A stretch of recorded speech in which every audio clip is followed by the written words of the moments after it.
tal, amigos de Sin embargo al aire?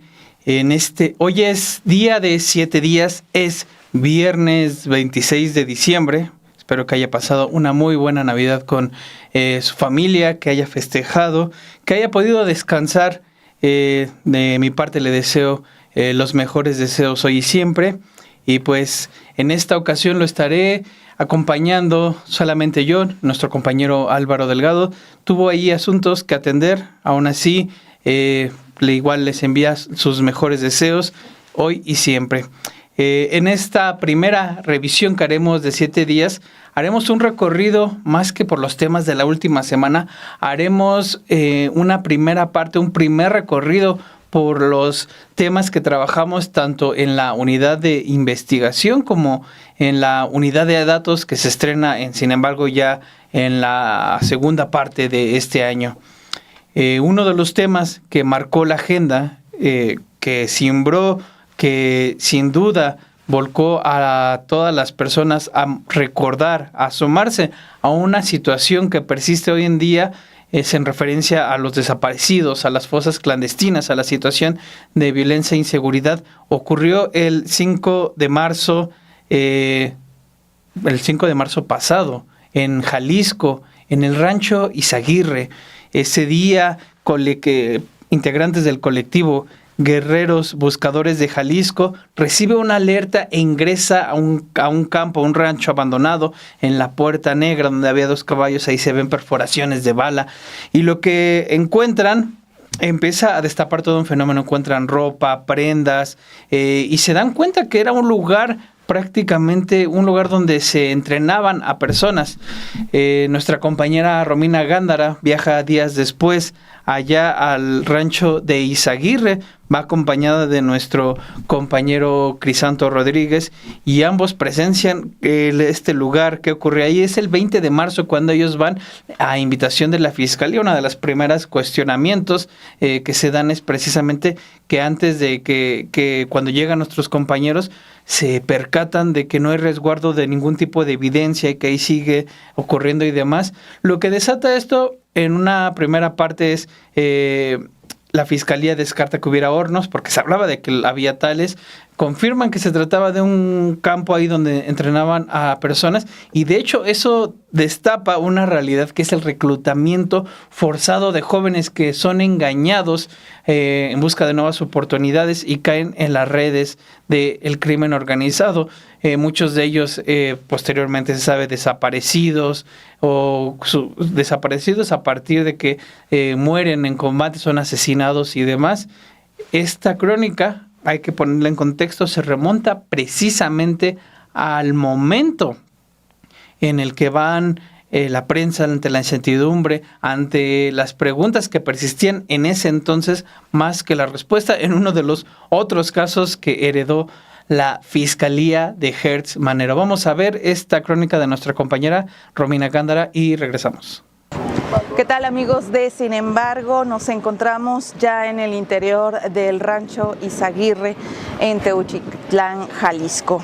Les comentaba hace unos momentos, estamos a una temperatura de 33 grados, pero se siente como si estuviéramos casi a 42. El calor, el sol golpea intenso en esta extensión, amplia extensión de tierra en la que podemos ver que hay algunas construcciones.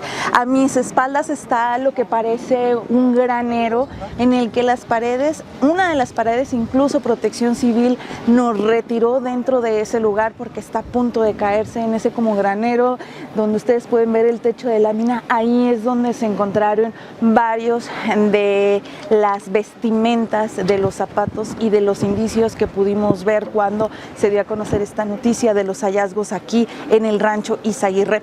Otro punto en los que se encontró evidencia es precisamente en este inmueble que está a mi exterior, que es el único de 2 plantas, y precisamente en la planta de arriba es donde también se encontraron algunas camisetas y algunos indicios.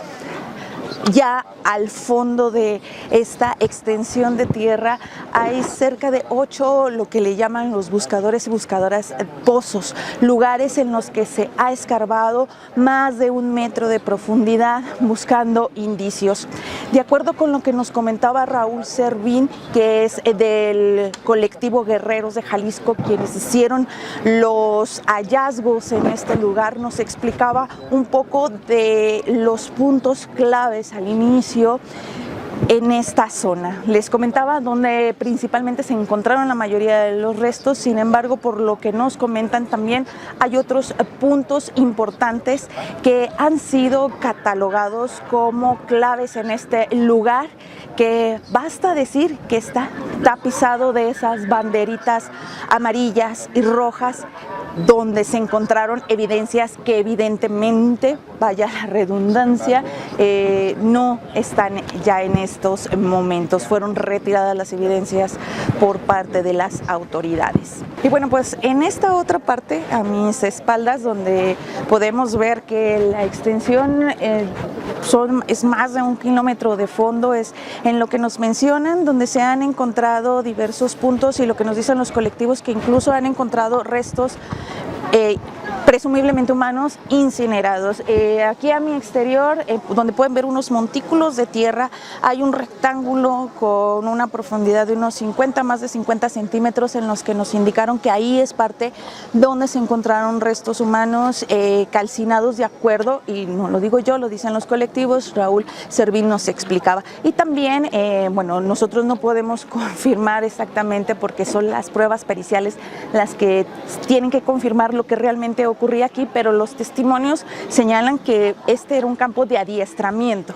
Es importante destacar adiestramiento, y también los colectivos están pidiendo que se investigue y se analice a profundidad aquella zona donde están unas llantas blancas, porque han recibido información que ahí también pudiera haber personas o encontrar restos. Y también en esta otra parte donde están las palmeras y donde están unos troncos cortados, mencionan por parte de los testimonios que esta también era una de las partes en las que recibían el adiestramiento más duro. Los dejaban en horas al sol. El sol no es bondadoso en este lugar, pero bueno, pues vamos a continuación precisamente a ver parte de las entrevistas de algunos de los integrantes de los colectivos en este lugar, que desafortunadamente, en lo que corresponde a los colectivos, muestran un sentimiento de dolor, mucha incertidumbre por lo que realmente ocurrió aquí, muchas exigencias de respuestas claras al gobierno de Jalisco, a las autoridades en general, y también pues una decepción porque pues ya no se les va a permitir participar en el procesamiento de esta escena. Vamos a escuchar parte de estas entrevistas. Somos una bola de Guadalajara. ¿A quién buscas? Yo busco a mi esposo. ¿Cuándo desapareció? Hace 6 años, 15 días. ¿Qué le han dicho las autoridades, señora, desde que No hay usted informó? autoridades que den la cara. No hay nadie que te diga. Apágalo. Sí, dame un segundo, deja como. No hay nadie que te diga qué ha pasado con todo esto. Perdón, compañero. ¿Esperaban alguna autoridad estatal o federal? Cuidado, voy a levantar Según la eso cámara, iba a no te venir de México una persona de... ¿Permiso? Y nadie llegó. Cuidado atrás. Como siempre, Cuidado, somos burla de esta sociedad, de este pinche gobierno. Que entre más. Aquí cerca hay otro lugar donde hay desapariciones y es lo mismo. Y yo esperaba ver a esa persona para darle de mi mano ese documento. Pero como no le importamos, me lo voy a tener que volver a llevar. ¿Cómo desapareció su esposo? Se lo llevan de mi casa. ¿Hace cuánto y cuál es su nombre? Se llama Juan José Ramos. Hace 6 años, 20 días se lo llevaron. Señora, ¿qué piensa de que hubo una invitación a medios de comunicación a un lugar que pues, aún falta por investigarse? Esto nada más lo hacen para hacer un teatro. ¿Por qué no los dejan entrar? Que cada quien vea con sus ojos lo que está dentro.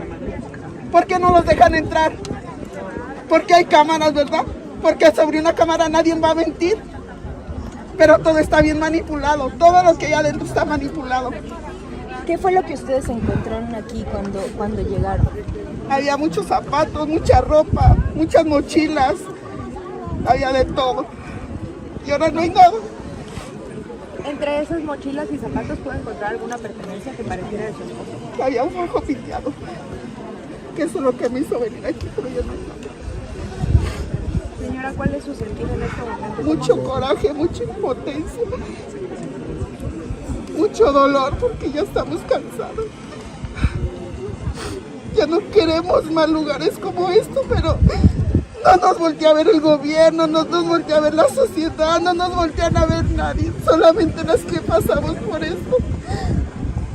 Y si pudiera usted darle un mensaje al gobierno para que haga algo al respecto, ¿cuál sería? Que dé la cara, que traiga al responsable cuando se abrió este lugar y que nos dé una respuesta por qué no continuó ese operativo de ver qué había aquí. Porque hasta ahora que terminó su sexenio ya resulta todo esto. Señora, no vale. ¿Qué piensa de las políticas que anunció la presidenta Sheinbaum para priorizar la búsqueda de personas desaparecidas? No puedo opinar de eso, lo único que sé es que hay una ley de desaparecidos y muchos la desconocen. Y esa ley está basada en todo lo que nosotros necesitamos. Y nadie la conoce, nadie la lee. ¿Por qué? Porque sabe que tenemos muchos derechos y no los quieren hacer cumplir. Entre ellos no tienen que revictimizarnos, donde siempre dicen que todos los desaparecidos han sido delincuentes. Los desaparecidos no se juzgan, se buscan, y si algo tienen que deber a la sociedad, que sean detenidos. ¿Qué le piden las autoridades, señora? Ya no sé qué pedirle, ya estoy cansada.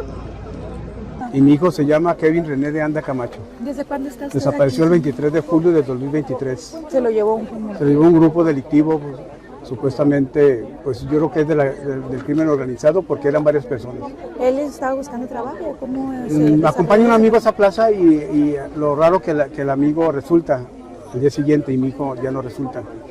El amigo ya no nos dice nada, que está amenazado, que está amedrentado y ya sabe lo que conlleva eso. De tal manera que nos quedamos sin información. ¿Usted desde cuándo vino aquí al rancho Izaguirre? ¿Y Es vio a reconocer mi alguna primera vez que vengo invitado por un colectivo y pues gracias a Dios nos invitaron, aquí estamos. Yo creo que es una manera de también caer en la verdad. Venir, ojalá nos den el acceso. No les permitieron el No, acceso. no han permitido, no sé si a usted la prensa les van a dar también acceso, no sé. Dijeron que no, pero ojalá, a todos nos den el acceso. ¿Porque ¿Por qué? no reconoció alguna Pues es prenda? que, sí, algo parecido. ¿Cómo? Pues, hay muchas prendas las que exhibieron en galería. Hay una playera que más o menos creo que se parece a la de mi hijo. Igual, no puede ser, ¿verdad? Pero, pues qué mejor estar aquí y cerciorarte. Estar aquí y ver qué pasó. Sacar la verdad. Si viene el fiscal, que tal cual, acabo de ser fiscal del sexenio pasado también, es el mismo fiscal. Él sabe la verdad de aquí, porque hubo una investigación aquí, cuando estaba el otro gobierno. Que nos dé la cara, que nos dé información y que le dé información a Lemus. Que yo creo que el gobernador ya debe de saber la información tal cual es. ¿Qué sintió cuando Lo que no- queremos es la verdad, queremos justicia, queremos que nos apoyen, que nos ayuden, que para eso están. Son las autoridades las que nos representan. Y no somos representados realmente. ¿Qué sintió cuando llegó al rancho, señor, y no le permitieron el acceso? ¿Qué Estamos expectativa esperando una tiene? reacción, a ver si, ahora sí, pues si se compadece, porque ese suele estar acribillante, ya ve. Y si nos van a dejar entrar, que nos digan también. Y si no, pues también que nos digan, a ver qué hacemos, ¿verdad? Porque pues no se vale. ¿Qué le han dicho de la investigación sobre la desaparición de su hijo, señor? Pues que ahí va, que ya me y ahí estamos, como diario, como a todos. Entonces, pues no se vale. Nomás que hagan su trabajo cada quien en su rango, en su puesto y en su fiscalía que les corresponde, de acuerdo a cómo están trabajando. Claro. Cada miembro de la fiscalía que haga su trabajo nada más como debe de ser. ¿Qué mensaje quisiera enviarle a la gente que pues dice que las personas que estaban aquí eran criminales, que los está juzgando? Bueno, la gente generaliza mucho, ¿no? La gente generaliza mucho porque dicen que andaba mal, que esto y que el otro, pero como usted ha sabido, los han enganchado con entrevistas de trabajo, a muchos. A muchos los engancharon y aquí los trajeron supuestamente. Porque aquí hay prendas de personas, de colectivo, que aquí sí encontraron prendas de sus hijos e hijas, niños y niñas. Oiga, entonces, ¿qué quiere decir que quién manda aquí en Jalisco? ¿Nosotros? ¿O los que estamos pidiendo, los que están en el gobierno? ¿Por qué hacen tanta crueldad, tanta delincuencia en Jalisco? Pareciera que no hubiera gobierno. Parece que estamos solos. Ahí estamos clamando justicia, pidiendo datos para sacar la verdad. Estamos para contribuir, agarrarnos de la mano y luchar juntos. No para que nos hagan a un lado y nos quieran hacer lo que quieren. Claro. Nos quieran informar lo que quieren, cuando a veces no es la verdad. Ahí estamos buscando la verdad. A eso vine, a cerciorarme por mis propios ojos. Sí, nosotros ingresamos aquí y pues fuimos las que dimos con... El 11 de enero. El 11 de enero estuvimos aquí, fuimos los que vimos pues, las prendas, que ahorita ya no hay nada. De hecho llegamos hasta el fondo. Hasta el fondo. Nos fuimos hasta allá a revisar y todo, y pues ya no hay nada de lo que había. Sí. ¿Qué fue lo que encontraron? Por ejemplo, aquí atrás, en este carrito, ¿qué se presume que era? ¿Qué encontraron? Con base en los testimonios, ¿cómo funcionaba este lugar? ¿Cómo funcionaba? Este lugar, todo el rancho está manipulado. Todo el rancho está manipulado. Todo no está tal como lo vimos nosotros. Empezando por esta cocina, que el refrigerador está movido en primer lugar, medio desordenado. No hay platos, estaba un altar, estaba un caso aquí. O sea, todo una mesa con una pincita de mujer. Ajá. ¿Esa cuchara que está por ahí? Sí, también todo eso estaba acá adentro. De hecho, aquí estaba un caso grande, pero ya no se ve el caso. No sé dónde lo dejaría. ¿Y esa leña, ese escollín aquí qué se presume? Ahí era cocina. Esto de aquí era cocina. ¿Normal? Con leña. Con leña. Y en esas llantas, ¿por qué es importante esas llantas? Porque ahí es donde los ponían a hacer sus, ¿cómo se llama, Rosy? Entrenamientos. Pues a correr. Híjole, pues había hasta de estas, ¿cómo se llaman cuando tiran? Francotiradores. Francotiradores también. Vimos que hay balazos en la entrada, ¿no? Sí. Grandes. Y en las bardas hay también. Sí, todo eso es lo que nosotros vimos desde un principio que vinimos el 11 de enero. De hecho, esas bodegas eran un desorden de ropa y ahorita... Ya no hay nada. 100% está diferente todo, a como nosotros encontramos. Nada que ver. ¿Desde cuándo creen que ustedes que manipularon lugar? Pues cuando el gobierno se encerró aquí. Desde que se encerró fue cuando vi que entraron. Que entraron. Fue el 5, ¿no? Pues fue cuando ya cerraron las puertas para el colectivo, que fue de Guerreros. Ya. El 5 de marzo. Creo que sí fue cuando ya no. Según ya estaba resguardado, pero pues no había nadie cuando nosotros entramos. Y ya después que los de Guerreros pues fueron los que creo que escarbaron, ¿verdad? Ya ellos escarbaron. Ya ellos escarbaron, fue cuando ya cerraron y ya se posicionó la fiscalía. ¿Qué mensaje quisieran enviar ustedes a raíz de pues, todo lo que se ha mencionado acerca de este lugar, las dudas que se han generado y en general qué mensaje quisieran enviar? En general, ¿qué mensaje? Pues, ¿qué queremos nosotros? Encontrar a nuestros hijos es lo que queremos, pero en vida no en esta situación. Y pues igual que no tapen lo que pues ya se ha visto y hemos visto nosotros. ¿Han hecho algo las autoridades? En total, ¿cuántas evidencias se encontraron aquí? Hoy ninguna, porque no hay evidencias de nada. Ya no hay. Esto es una mala olla. Esto es una burla para todos los colectivos. O sea, porque nos querían meter de 20 en 20. No íbamos a entrar a un museo. ¿Sí me entiendes? Entonces no hay evidencia. Yo venía con las esperanzas de físicamente estar checando prenda por prenda, no como aquel día que entramos de rápido. Entonces no hay nada, todo está cambiado. Esa es una burla para todos nosotros. Sí, es que viene gente de fuera que ellos piensan que si aquí estuvieron sus familias, sus hijos, sus hermanos, y querían venir a ver las prendas, pero pues ya no hay nada. O sea, ¿cómo vamos a reconocer? Por lo menos yo personalmente sí busqué. No encontré yo nada de lo de mi hijo, ni de mi esposo, ni de la pareja de mi hijo, no encontré nada. Pero hay gente que ya reconoció prendas y ya no hay nada. Y en sí, en la plataforma, disculpa, no están subiendo ni la cuarta parte de lo que nosotros vimos. Nada. ¿El caso que mencionan ustedes a la casilla que es lo único que hay? No hay, no ¿Es está el eso? caso. O sea, todo El caso no está, ni la mesa que estaba aquí. La única que está es la olla esa. No hay plato, no está un altar que estaba aquí adentro. No, o sea, hay nada. Los puntos importantes que yo les he estado mencionando cada rato, insistiendo, aquí al lado derecho tenemos unas llantas, que unas aquí luego enseguida, otras atrás, entonces son puntos importantes para nosotros. Y adentro en la bodega donde estamos, exactamente donde está el adoquín, es muy mencionado, que desgraciadamente nos dan largas que ahorita no lo van a trabajar. Yo creo que hasta que ya acaben de procesar todo este terreno van a empezar como con allá adentro, pero lamentablemente no sabemos qué tiempo vayan a durar con esta forma de trabajar que llevan ellos. ¿Por qué es importante el adoquín? ¿Por qué ese punto es importante? Ya que las llamadas anónimas refieren pues que le busquemos ahí, porque sí nos vamos a llevar una gran sorpresa. Eso es lo que nos mencionan entonces, exactamente. Entonces esperamos que nosotros más bien nosotros quisiéramos trabajar el lugar, no nos lo permiten por sus protocolos, pero yo de mi parte, créanme lo que en cuanto me dan luz verde yo me metería y empezaría a escarbar, porque no nomás es ahí, tenemos por parte afuera del terreno también, tanto como adentro y por la parte de atrás. Al final también nos mencionan que escarbemos, porque no se van a imaginar la cantidad de personas que nos podemos encontrar aquí sepultadas. ¿Dónde encontraron las prendas y todos los indicios? Sí, aquí en la bodega que está techada, ahí se encontraron, y en la parte de arriba, que es el único lugar de doble piso, ahí también se encontraron prendas y calzado y todo lo que ya les hemos mencionado. Raúl, ¿habían pedido estos indicios que dio el fiscal general? Pues para empezar, el informe que dan ellos, pues ahora sí que primero hubiera acudido aquí, que era lo más importante realmente. Créanme que yo tenía muchas cosas que hacer, las dejé de hacer para estar presente con él, poder dialogar, pero pues yo me siento una burla para él. Ya, ponte con el Porque en el primer día que se supone que iban a venir, no vienen.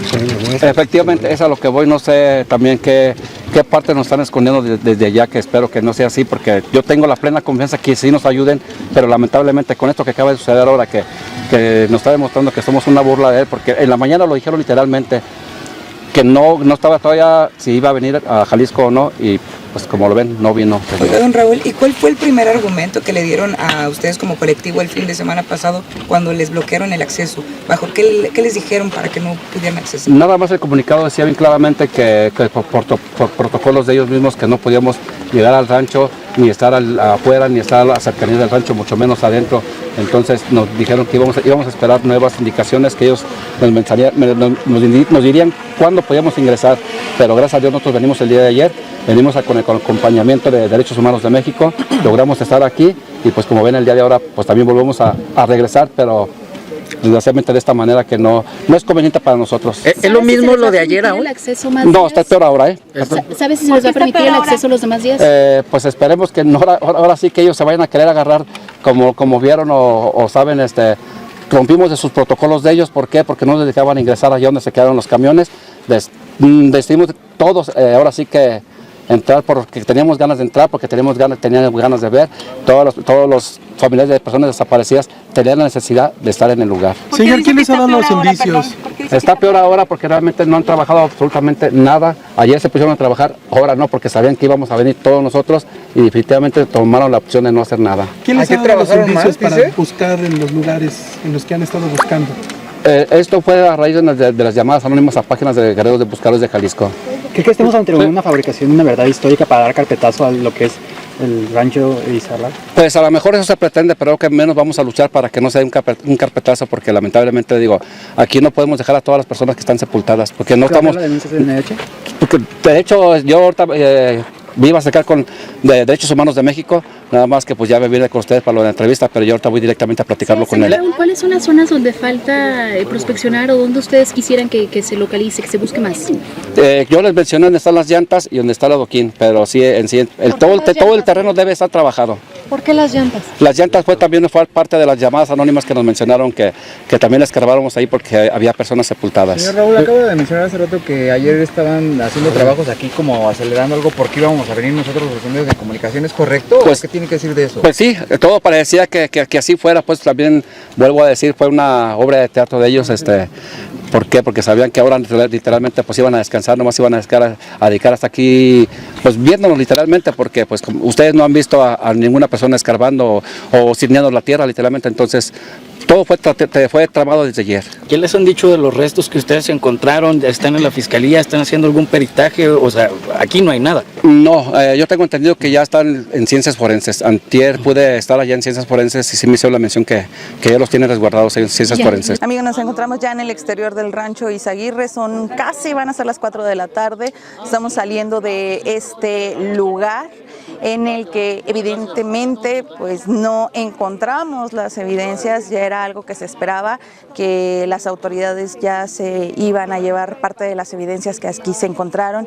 Todo o gran parte de este rancho está colocado con decenas y centenas de estas banderitas amarillas y rojas con la evidencia. Son 8 pozos de casi 1 metro de profundidad en los que se ha escarbado en el lugar y se encontró evidencia. Lo que pudimos percibir en este lugar es una gran molestia por parte de los colectivos de búsqueda. Muchas de las madres señalan que la escena ya no está igual, ellas consideran que está manipulado, falta mucho de lo que encontraron y también hay molestia porque ya no les permiten procesar ni entrar o les permiten la entrada como estos tours turísticos de 10 en 10 o de 20 en 20 y por 10 o 15 minutos. Finalmente, pues en este lugar quedan muchísimas preguntas aún por resolverse con respecto a el tema, mientras que familiares de personas desaparecidas siguen llegando a este lugar con la esperanza de encontrar un poco de información que los lleve hacia el hallazgo de sus seres queridos. Ese es mi reporte para Sin Embargo al Aire. Crisanto Rodríguez en la cámara y aquí su servidora Romina Gándara. Muchas gracias.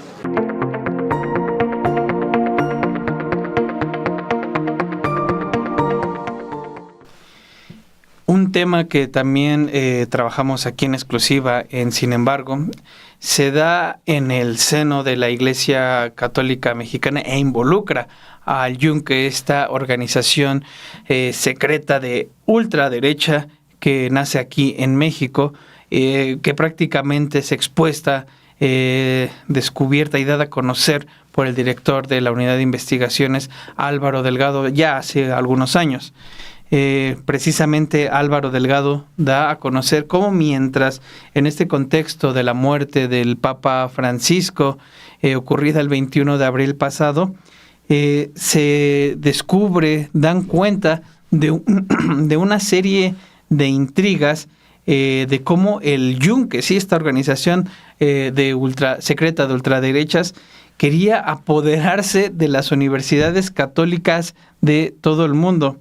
Evidentemente se trata de todo un plan que se estaba haciendo ante la convalecencia del Papa Francisco y que se extiende hasta el día de su muerte. Nuestro compañero Álvaro Delgado lo da a conocer, tiene acceso a toda la documentación y lo que exhibe es esta trama de opacidad, corrupción y del intento de esta organización secreta de apoderarse de las instituciones, de las universidades católicas que existen en el mundo. Sin más, vayamos a ver este trabajo que publicamos en la Unidad de Investigaciones de Sin Embargo. El mismo día que falleció el Papa Francisco, el lunes 21 de abril, Rocco Buttiglione envió una carta a los miembros de la Academia de Líderes Católicos, que capacita a políticos de esa fe para asegurarles que el pontífice Francisco lo respaldó ante la crisis que detonó el plan de El Yunque de apoderarse de las universidades católicas del mundo, revelado por el periodista Álvaro Delgado el 17 de marzo pasado en Sin Embargo, pero omitió toda referencia a la organización secreta de ultraderecha nacida en México y extendida a varios países. En un momento difícil en que la academia estaba siendo atacada, acusada de ser conservadora y de derechas, fui a verle, dice Delgado, y le dije, si cree que la academia no sirve a la iglesia o que es un obstáculo para la renovación que usted desea, dígamelo libremente. La cerraré en 48 horas. Él se echó a reír, me preguntó si me había vuelto loco y nos animó poderosamente a continuar. dándonos la confianza y la ayuda que necesitábamos en ese momento. La carta obtenida por Sin embargo, publicada horas después de la muerte de Francisco y que no precisa la fecha del encuentro, ha concitado dudas en la propia Academia Internacional de Líderes Políticos y hasta en el Vaticano sobre la autenticidad de la reunión, incluyendo los términos relatados por Buttiglione, sobre todo por el grave estado de salud del pontífice entre lo revelado por este medio el 17 de marzo y su fallecimiento. Más aún, 5 días antes del fallecimiento de Francisco, el 16 de abril, el político italiano envió una carta al cardenal Luis José Rueda Aparicio, obispo de Bogotá, copia de la cual tiene este medio, para explicarle la difícil crisis por la que atraviesa la Academia Internacional de Políticos Católicos, pero no consigna ninguna reunión con el Papa, aunque en este documento sí se refiere a la organización secreta del Yunque y por primera vez admite sus relaciones políticas y hasta familiares. En su carta al cardenal Rueda Aparicio, Buttiglione confirma lo publicado por el reportero en el sentido de que desde hace muchos años mantiene relación política e ideológica con los jefes del Yunque, entre ellos Bernardo Ardavín Migoni y Guillermo Velasco Arzac, y que es consuegro de otro de los jerarcas, el panista Francisco Javier Salazar Sáenz, cuyo seudónimo es Capablanca, secretario del Trabajo de Vicente Fox.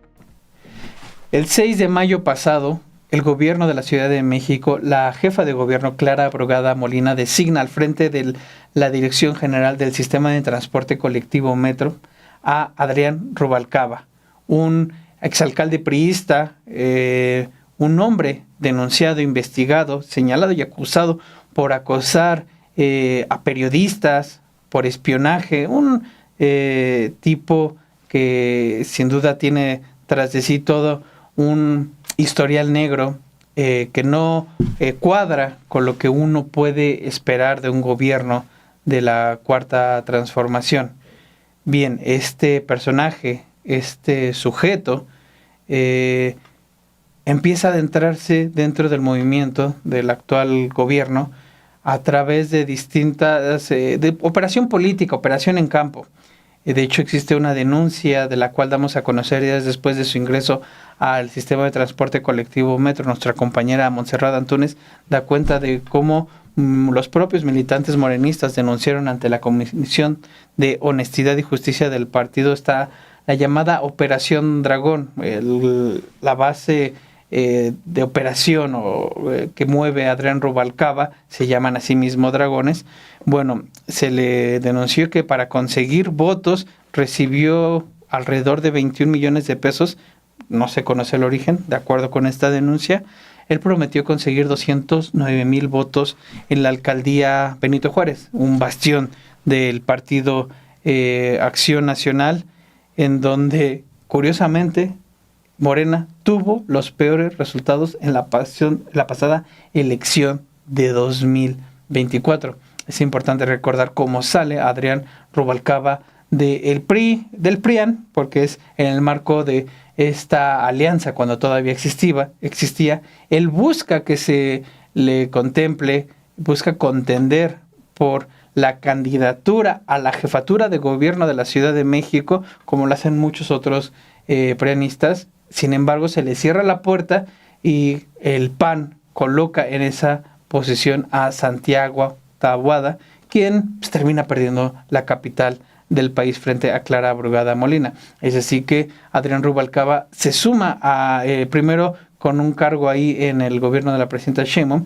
y posteriormente se le da de facto ya formalmente, y ahí se ha mantenido hasta ahorita al frente de la Dirección General del Metro. Evidentemente es importante conocer el contexto en el que esto ocurra, particularmente la manera en que operó a favor del gobierno, prometiendo algo, recibiendo recursos que al final los recursos no se sabe de dónde provinieron de acuerdo con esta denuncia, mientras que la promesa que él hizo de obtener una cuantía de votos, pues tampoco se llevó a cabo.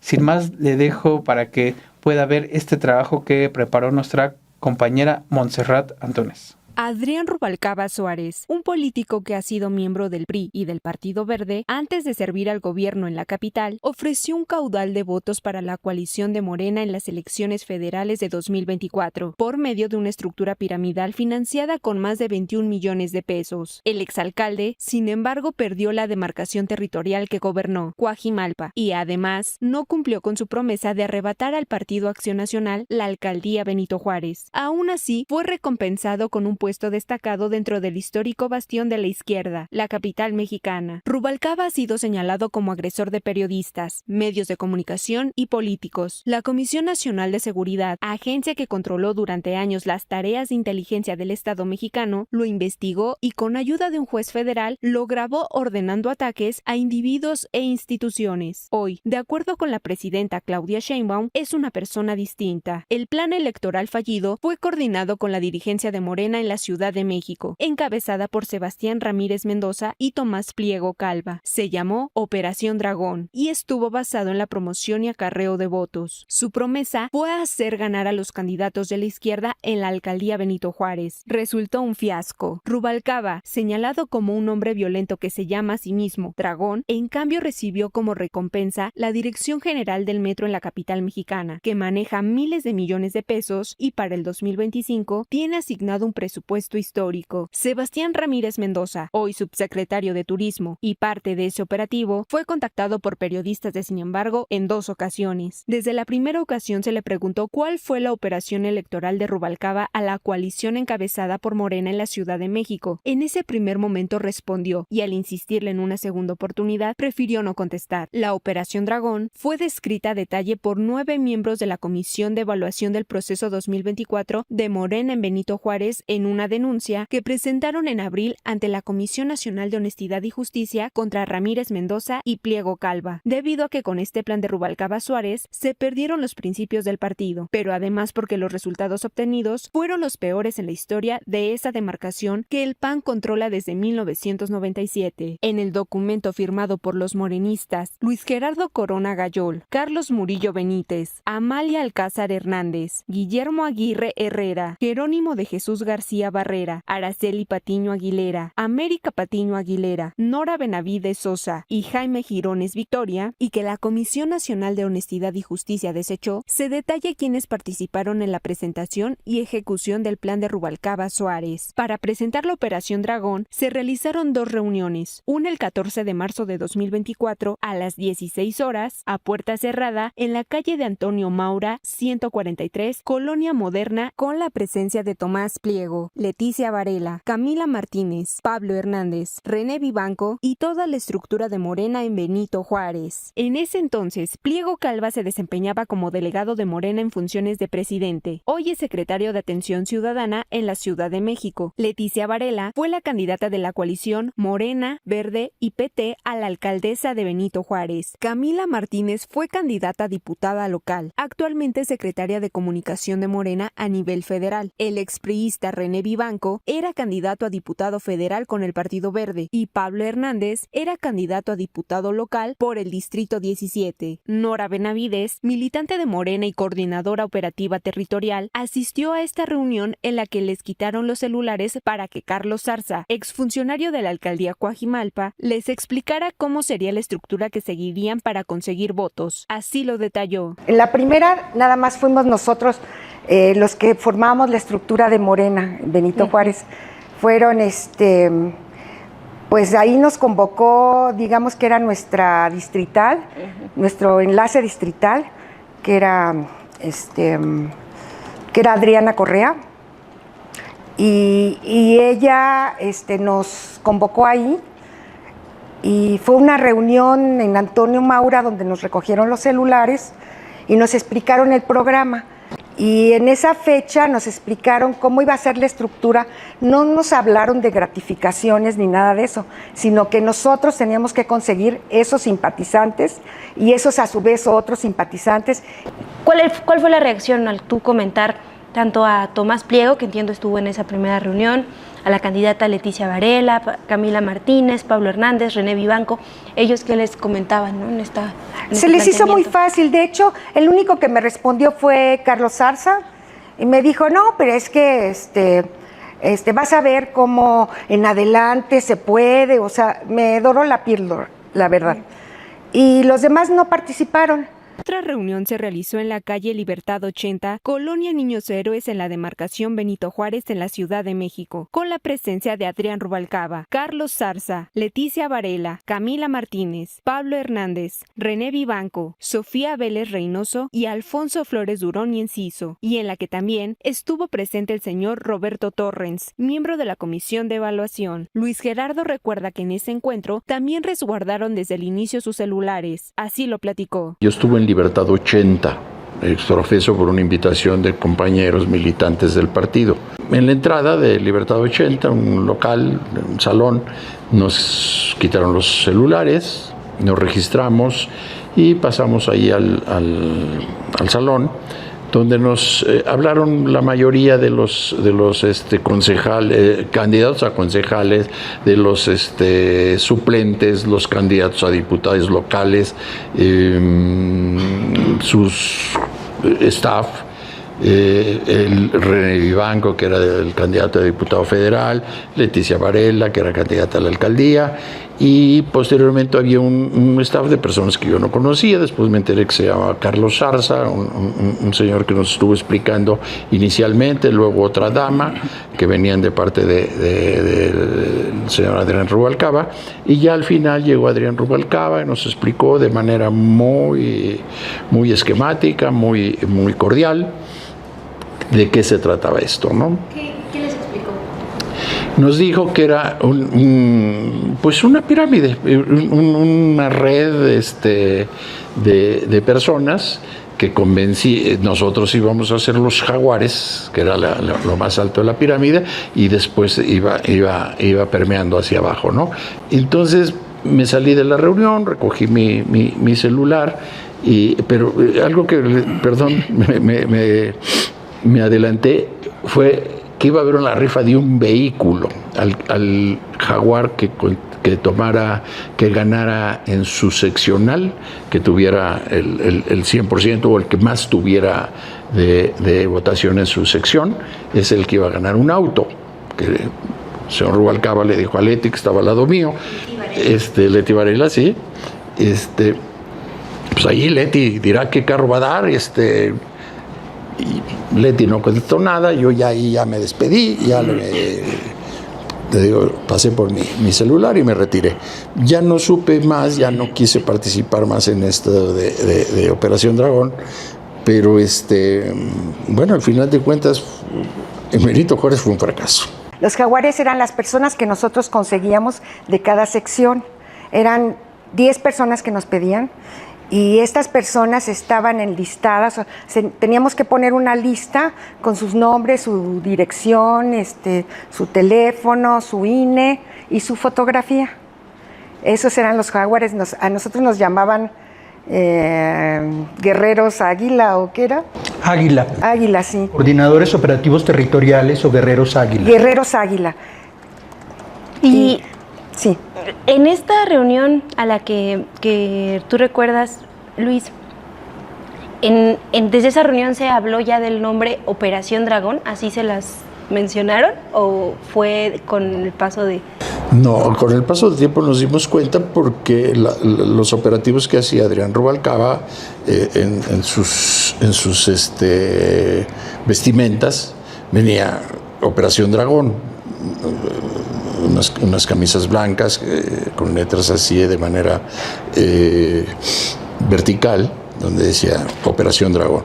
Por eso lo dimos. Nosotros lo único que nos llamó la atención eran estos nombres aztecas o prehispánicos de guerreros jaguares, caballeros águilas, aztecas, fuegos y demás, pero no no preconcebíamos el nombre como Operación Dragón, sino nada más como una red de apoyo, decían ellos, que era una red de apoyo para ganar la alcaldía.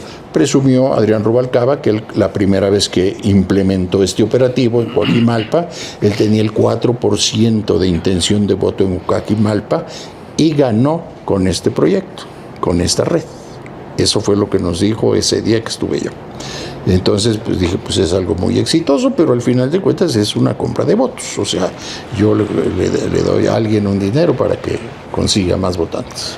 La operación consistiría en que 209 coordinadores de operación territoriales asegurarían 1,000 votos por sección, dando un total de esos 209,000 votos, y en otra vertiente, esos coordinadores utilizarían un esquema piramidal y formarían 209 nodos primarios y que fueron llamados águila. Cada águila convencería a 10 jaguar, formando un segundo nivel de 2,090 nodos, quienes a su vez convencerían a 10 nodos llamados azteca, formando 20,900 nodos en un tercer nivel, y luego en un cuarto nivel cada azteca convencería a otros 10 nodos llamados fuego, dando un total de 209,000 nodos que se traducirían en votos. Los coordinadores de operación territorial llamados águila, más 2,090 jaguar, más 20,900 azteca, más 209,000 fuego, contarían con información y formación política, conocimiento del proyecto de la 4T, de quiénes eran los candidatos y su programa de gobierno, lo que facilitaría tener argumentos suficientes para explicar, convencer a los vecinos de por qué habría que votar por Morena, se lee en la denuncia. Pero no fue así. Los resultados para Morena en Benito Juárez fueron los peores de la historia, ya que para la elección presidencial solo se ganó en 3 secciones de las 254 y para la jefatura de gobierno se ganó solo en una. Los votos para la alcaldesa fueron 72,518, para diputado federal fueron 75,915, para diputado distrito 17 fueron 52,577 y para diputada distrito 18 fueron 56,137 votos.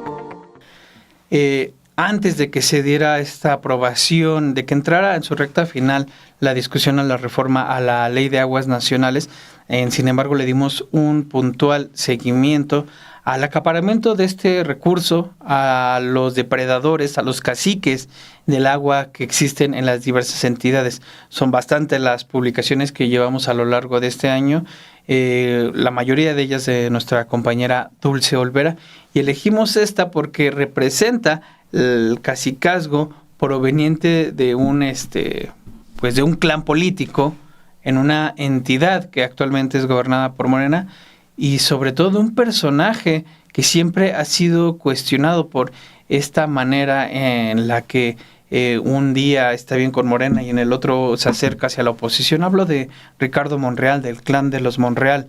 Nuestra compañera Dulce Olvera da a conocer en este reportaje cómo tienen diversas concesiones de agua, las adquirieron entre 1999 a 2020. Estamos hablando que entre ellas las tiene David Monreal, el actual gobernador del estado, hermano de Ricardo Monreal, pero también la tiene el senador y exalcalde Saúl Monreal, Cándido y Elías Monreal Ávila, todos ellos hermanos de Ricardo Monreal Ávila. Bien, es en ese contexto que damos, de hecho, incluso unas de las licitaciones, de las concesiones que se dan cuando Ricardo Monreal era gobernador de Zacatecas, eso es entre 1998 y 2004, que es electo como el primer gobernador no priista en esa entidad. Dicho esto, nuestra compañera hace una revisión y da cuenta de cómo la mayoría de estas concesiones son para uso agrícola, es decir, no pagan derechos, no tienen que pagar derechos por el uso de esa agua, de acuerdo a lo que hemos explicado a lo largo de las distintas investigaciones que le hemos preparado para usted. En este caso, los dejamos con este trabajo que hizo Dulce Olvera sobre el acaparamiento de agua por parte del clan de los Monreal. Los Monreal, un clan político en Zacatecas, acaparan 843.460 metros cúbicos anuales de aguas nacionales del sobreexplotado acuífero Aguanaval, ubicado en Fresnillo. Así lo muestran datos de la Conagua. El padre, Felipe Monreal Huerta, el gobernador de Zacatecas, David Monreal, el senador y exalcalde Saúl Monreal, Cándido y Elías Monreal Ávila, todos hermanos del diputado de Morena, Ricardo Monreal Ávila, han obtenido concesiones para uso agrícola y de diferentes usos entre 1999 y 2020. Todas estas concesiones, salvo una de Cándido, están ubicadas en su natal Fresnillo, un municipio principalmente minero y en el acuífero Aguanaval, el cual está sobreexplotado. Solo el 30 de enero de 2001, cuando Ricardo Monreal era gobernador de la entidad, la dirección de Zacatecas de Conagua dio 3 concesiones al padre Felipe y a los hermanos David y Elías Monreal por un total de 183,000 metros cúbicos al año. La mayoría de los Monreal han ocupado algún cargo político o legislativo local arropados por el PRI, PRD, Movimiento Ciudadano o Morena, o bien son funcionarios públicos como María del Refugio, quien forma parte de la ponencia de la ministra Loreta Ortiz. Por su parte, Cándido, el que tiene 300,000 metros cúbicos anuales de concesiones obtenidas entre 1990 y 2017, es propietario de la planta de chile seco San Felipe, ubicada en Fresnillo, en la cual se incautó marihuana en enero de 2009 sin que se haya señalado directamente a los Monreal. En tanto, el gobernador de Zacatecas, David Monreal, se ubica entre los gobernadores más rechazados por la ciudadanía, de acuerdo con el ranking de CE Research. Pero desde el 30 de enero de 2001, después de haber ayudado a su hermano Ricardo en la campaña para gobernador de Zacatecas, tiene una concesión para diferentes usos por 31,460 metros cúbicos por año. Y el otro exalcalde de Fresnillo, Saúl Monreal, también tiene una concesión de agua por 30,000 metros cúbicos por año para uso agrícola, justamente ubicada en Fresnillo y obtenida justamente cuando era alcalde de ese municipio, el 17 de noviembre de 2020.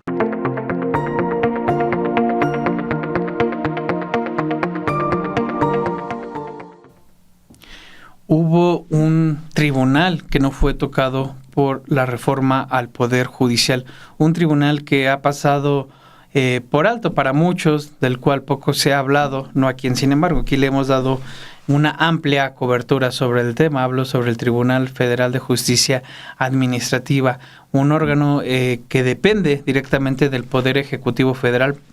Por lo mismo, no fue tocado, no fue modificado en la pasada reforma judicial.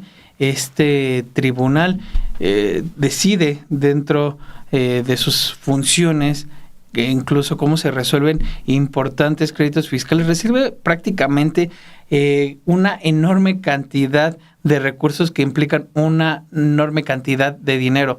Son recursos que no todos llegan a la Suprema Corte, que al ser la última instancia, sino que ésta resuelve algunos de ellos. De ahí su importancia y de ahí la importancia también de dar cuenta cómo no ha sido tocada, y dentro de ahí persisten todo tipo de prácticas que fueron erradicadas o que se buscan ser erradicadas del Poder Judicial de la Federación a partir de la reforma aprobada este año.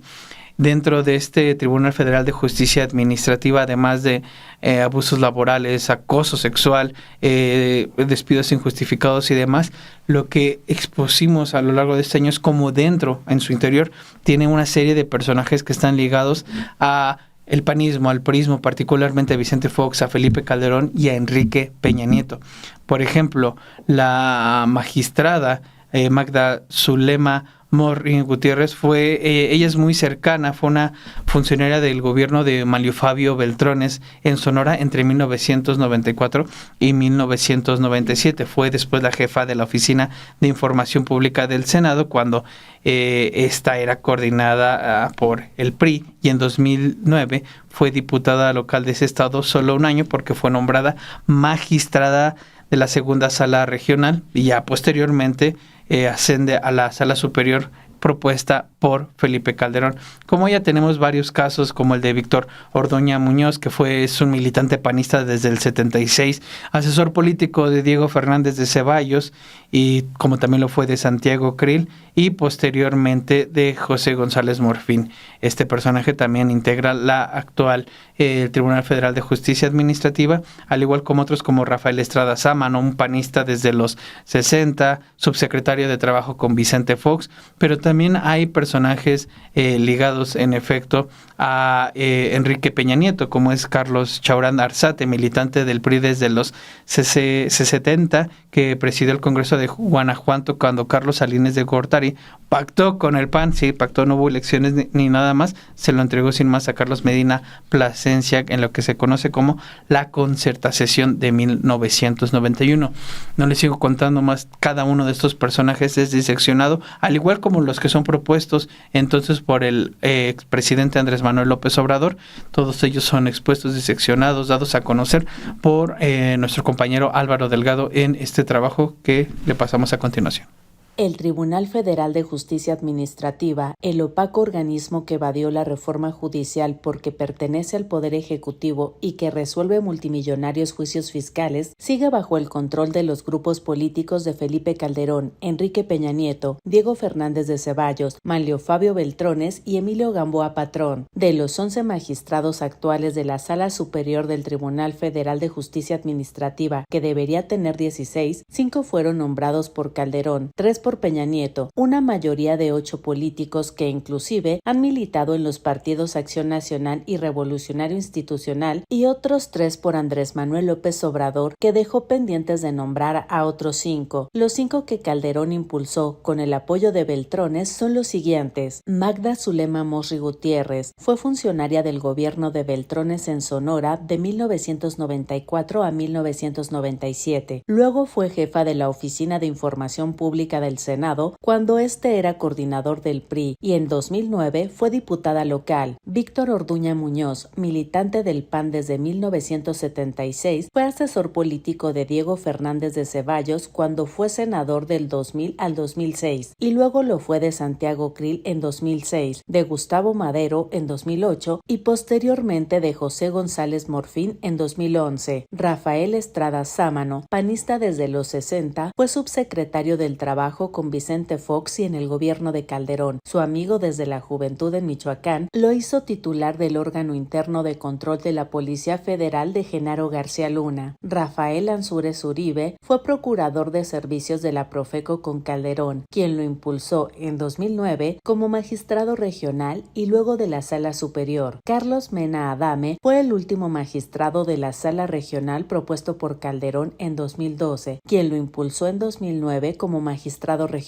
Los propuestos por Peña Nieto son Carlos Chaurán Arzate, militante del PRI desde los 70, presidía el Congreso de Guanajuato cuando Carlos Salinas de Gortari pactó con el PAN entregarle la gubernatura a Carlos Medina Plasencia. La Concertación de 1991, Calderón lo impulsó en acuerdo con Beltrones como magistrado regional en 2009 y luego Peña Nieto lo nombró en 2015 para la Sala Superior. Julián Alfonso Olivas Ugalde fue el primer secretario de la Función Pública de Peña Nieto. Guillermo Valls Esponda es hijo del fallecido Sergio Valls Hernández, ministro en retiro de la Suprema Corte de Justicia de la Nación, a cuyo festejo por sus 70 años en Chiapas asistieron Carlos Salinas de Gortari, así como los exgobernadores priistas Javier Duarte y Roberto Borge. Los magistrados propuestos por López Obrador son Natalia Telles Torres, que fue procuradora fiscal de amparos de la Procuraduría Fiscal, desde donde colaboró con la titular del Servicio de Administración Tributaria, Raquel Buenrostro, para el cobro de las deudas de grandes contribuyentes. Luz María Anaya Domínguez, impulsada por el entonces consejero jurídico de la Presidencia, Julio Scherer Ibarra, y Julio Ángel Sabines Chesterkin, quien mantiene una estrecha relación con el diputado Ricardo Monreal, y en el Tribunal Federal de Justicia Administrativa hace equipo con Mosri Gutiérrez y Valls Esponda, su paisano de Chiapas, cuyo exgobernador priista Juan Sabines Gutiérrez es su pariente.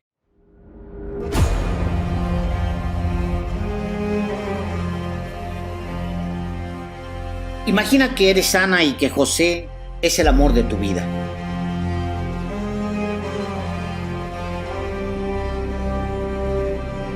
Imagina que un día de 1666, vaya año, adviertes a José que no lance la piedra que tiene en la mano, porque si la lanza, todas las cosas cambiarán. Imagina que José lanza la piedra y que el mundo que conocías se viene abajo. Y entonces tienes que despedirte de él. Y tu familia y la de José se ven forzados a dejar todo. Se dicen adiós. Y nunca se vuelven a encontrar hasta la década de 1930. Casi 250 años después.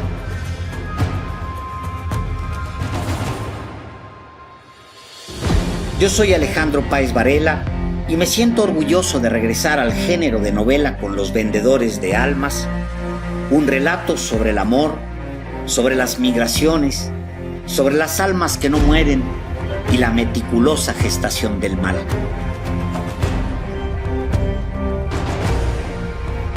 Los Vendedores de Almas ya están en librerías.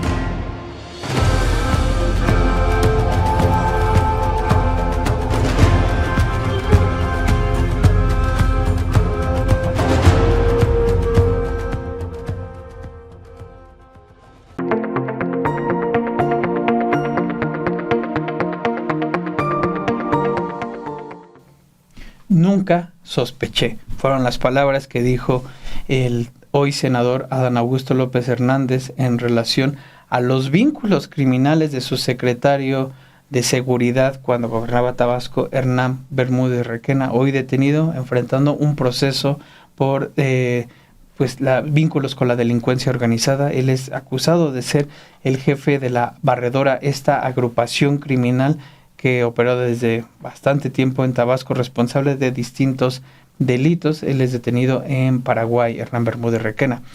Lo cierto es que esa manera en la que Adán Augusto se ha deslindado de lo ocurrido con Hernán Bermúdez Requena ha recordado a muchos lo ocurrido con Genaro García Luna en el gobierno de Felipe Calderón Hinojosa. Para ello, nuestra compañera Romina Gándara hizo una revisión para ver si tiene sustento esa afirmación del exgobernador de Tabasco, hoy coordinador de los senadores de Morena, Adán Augusto López Hernández, de que en verdad no había manera de saber esto. Ciertamente en 2006 Hernán Bermúdez Requena había sido detenido, por ejemplo, en la PGR, acusado del secuestro y asesinato de una persona. A eso se suma su involucramiento, sus ligas con otros grupos de policías que tuvieron lugar allá en Tabasco, que son antecedentes de la Barredora. Aún más, estamos hablando que es un personaje que realmente estuvo ligado a 6 gobernadores de Tabasco. Ninguno de ellos advirtió o presuntamente advirtió lo que ocurría. Estamos hablando de los gobernadores priistas Manuel Gurría Ordóñez, de Roberto Madrazo Pintado, cercano, por cierto, a Hernán Bermúdez Requena. El propio nuestro compañero Álvaro Delgado recuerda cómo en uno de sus libros Andrés Manuel López Obrador advierte esta liga entre Hernán Bermúdez Requena y el propio Roberto Madrazo Pintado, también cercano a Enrique Priego Oropesa, a Manuel Andrade Díaz, al propio Adán Augusto López Hernández, como hemos dicho, pero también a su sucesor Carlos Manuel Merino, quien también se ha deslindado de lo ocurrido y que hoy es funcionario a nivel federal. Bien, este texto escrito por nuestra compañera Romina Gándara da cuenta de las distintas alertas que ya había aprendido Hernán Bermúdez Requena y de la manera en la que operó, acompañó a todos estos 6 gobernadores en Tabasco. Vamos a ver este trabajo y regresamos. El senador Adán Augusto López Hernández, en su única entrevista con medios, afirmó que nunca sospechó que Hernán Bermúdez Requena, exsecretario de Seguridad Pública de Tabasco y prófugo de la justicia, tuviera vínculos con actividades criminales, a pesar de que dijo que lo conocía bien. No, nunca sospeché, sino lo hubiésemos inmediatamente separado del cargo. Sin embargo, documentos periodísticos, testimonios y reportes militares filtrados por Guacamaya Leaks en 2022 muestran que al menos sí había indicios para sospechar de Bermúdez, ya que tenía señalamientos de secuestro, al haber sido detenido por la extinta Seido y relaciones con el crimen organizado. En 2006 fue detenido por la Subprocuraduría de Investigación Especializada en Delincuencia Organizada, conocido por sus siglas como Seido, por su presunta participación en el secuestro y asesinato del ganadero Ponciano Vázquez Lagunes, aunque fue liberado después.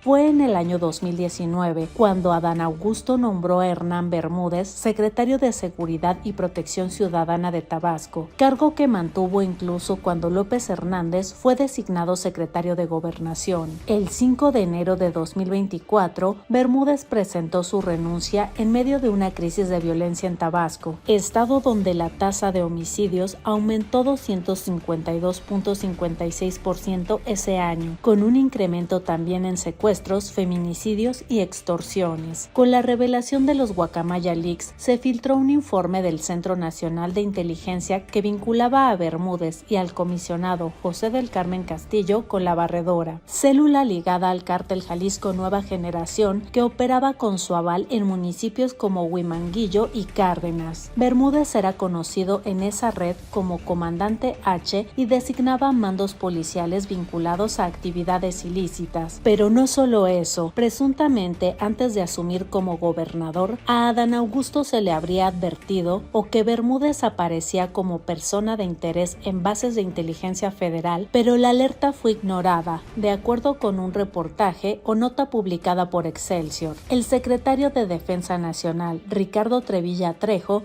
negó este martes que Sedena haya informado formalmente a López Hernández sobre estos vínculos, señalando que los reportes de inteligencia son preliminares y solo se comparten cuando son verificados, en tanto que el secretario de Seguridad Federal, Omar García Harfuch, confirmó que Bermúdez es buscado por asociación delictuosa, extorsión y secuestro. Desde principios de 2024 ya circulaban informes que lo vinculaban con delitos, pero la Fiscalía de Tabasco abrió la carpeta de investigación formalmente en noviembre. En febrero de 2025 se obtuvo orden de aprehensión y ficha roja de Interpol. No obstante, Bermúdez obtuvo un amparo provisional el 21 de abril de 2025 en Baja California que le impide ser detenido, tras pagar una garantía de 16,000 pesos. La audiencia para decidir si se concede suspensión definitiva está programada para el 1 de agosto.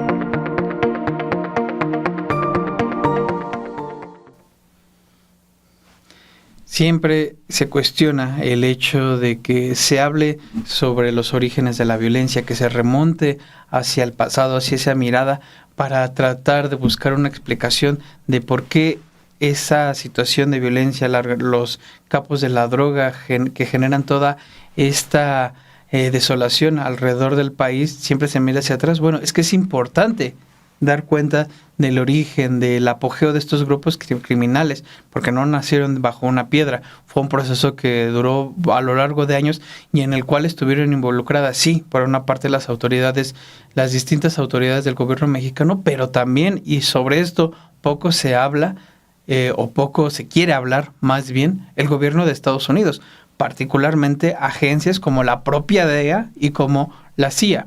En este texto elaborado por mí, hacemos una revisión a el auge del narcotráfico. Estamos hablando, nos remontamos a la posguerra, ante la necesidad de surtir de amapola, de donde se saca la heroína a partir de la goma de opio, y de marihuana a un país que estaba necesitado de este tipo de sustancias. Vamos a conocer, por ejemplo, cómo la CIA, en involucramiento con la temida policía política del régimen, la Dirección Federal de Seguridad, prácticamente cuidaron organizaciones criminales, las promovieron. También hablaremos sobre la Operación Cóndor, creada en los hechos para la erradicación de cultivos, una operación donde estuvo involucrado directamente como coordinador por parte de la PGR Alejandro Hertz Manero, y que ha sido señalada por una parte de no erradicar los cultivos, por otra parte de ser utilizada para atacar la disidencia política y la guerrilla que operaba en la zona de Triángulo Dorado, Sonora, Durango y Sinaloa, y por otra parte, según distintas investigaciones, para que los capos de droga alineados al gobierno en ese entonces, Cártel de Guadalajara, eliminaran a las competencias en este tipo de regiones. Este texto abona precisamente en la responsabilidad de la CIA, de la DEA y sí, del gobierno mexicano, pero particularmente de estas agencias que hoy están en una cruzada abierta contra lo que ellos llaman su enemigo número uno, el narcoterrorismo, porque ya no solamente es el narcotráfico, sino es el narcoterrorismo, como hemos visto con estas agresiones, estas embestidas, estos ataques que violan el derecho internacional que ha emprendido el gobierno de Estados Unidos en el Mar Caribe. ¿Por qué hablo de esto? Porque todo se origina en el papel que han tenido estas agencias estadounidenses en complicidad con las agencias del gobierno mexicano. Vamos a ver este último tercer close-up y ya nos despedimos. De mi parte, le agradezco mucho que me haya acompañado en este viernes 26 de diciembre. Le deseo que tenga un muy buen fin de semana, que siga disfrutando de sus vacaciones si está en ellas, y si no, mañana o el día que pueda hacerlo, que lo haga. Muchas gracias por acompañarnos y nos vemos el próximo viernes para más de 7 días. Documentos judiciales, investigaciones periodísticas y testimonios de exagentes de inteligencia revelan que la CIA ayudó a establecer o consolidar agencias de inteligencia en países desde México hasta Perú, las cuales se convirtieron en fuerzas de represión política mientras permitían y protegían a cárteles de la droga. En el libro Cocaine Politics, Drugs, Armies and the CIA in Central America de Peter Dale Scott y Jonathan Marshall documentan cómo desde la Segunda Guerra Mundial, la CIA ha sido una fuente crucial de protección institucional para el narcotráfico. La primera evidencia pública de este vínculo surgió en agosto de 1996, cuando el San Jose Mercury News publicó la serie La Alianza Oscura del periodista Gary Webb, que vinculaba el origen del crack en California con la contra nicaragüense respaldada por Estados Unidos. La serie tejía conexiones entre la guerrilla contrarrevolucionaria,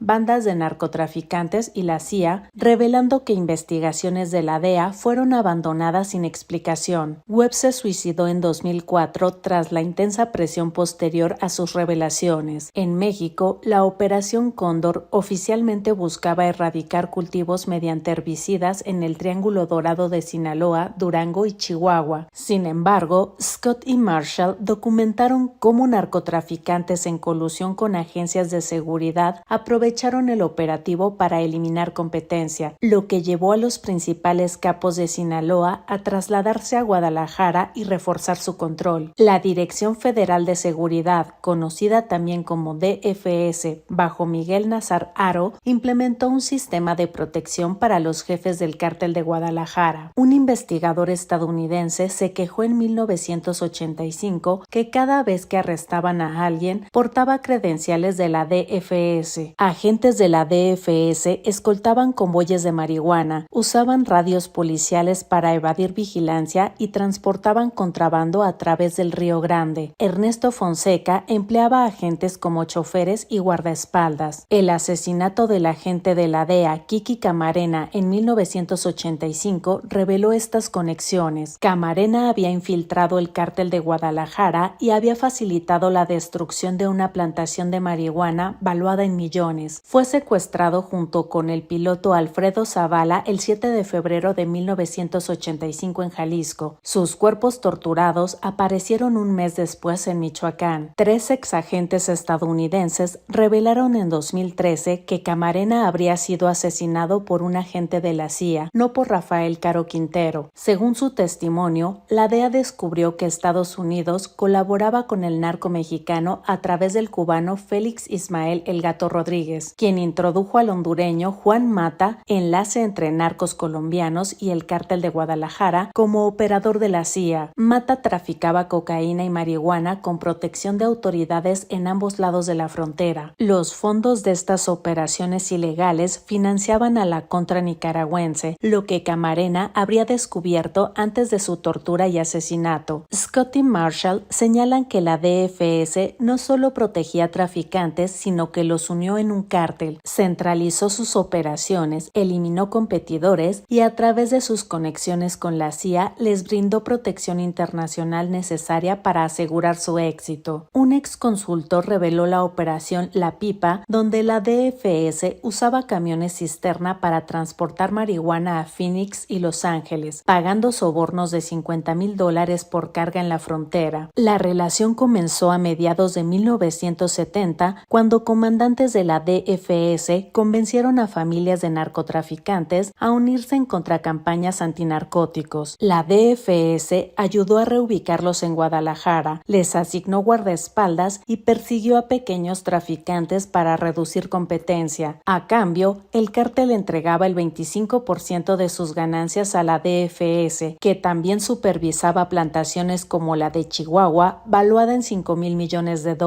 Esta colaboración continuó después de que Nazar Haro dejara la agencia en 1982. La estación de la CIA en Ciudad de México mantuvo contacto estrecho con su sucesor, José Antonio Zorrilla Pérez, a pesar de la abrumadora evidencia de la responsabilidad de la DFS en narcotráfico. Un agente de la DEA comentó: "Les importa un bledo, se hacen de la vista gorda". Zorrilla Pérez fue condenado en 1989 por el asesinato del periodista Manuel Buendía en 1984. Buendía investigaba en su columna Red Privada los vínculos entre el aparato político, el narcotráfico y la ultraderecha mexicana e internacional con la CIA. Recibió libertad condicional en 2009, 15 años antes de cumplir su condena de 35 años. Incluso los niveles más altos de la DEA en la Ciudad de México y Washington contribuyeron al encubrimiento, siguiendo órdenes de la embajada de no informar al Congreso sobre el verdadero estado del narcotráfico en México. Superiores ignoraban cables y solicitudes de refuerzos de agentes de campo, tolerando corrupción para preservar la relación especial entre ambos países. Miguel Félix Gallardo, responsable de transportar 4 toneladas mensuales de cocaína a Estados Unidos, también era gran partidario de la contra. Su piloto, Werner Lotz, declaró que Gallardo adelantó más de $150,000 para la contra. Abogados de otro traficante afirmaron que varias agencias federales estadounidenses, incluida la CIA, ignoraron deliberadamente las actividades de Gallardo debido a sus contribuciones a la contra.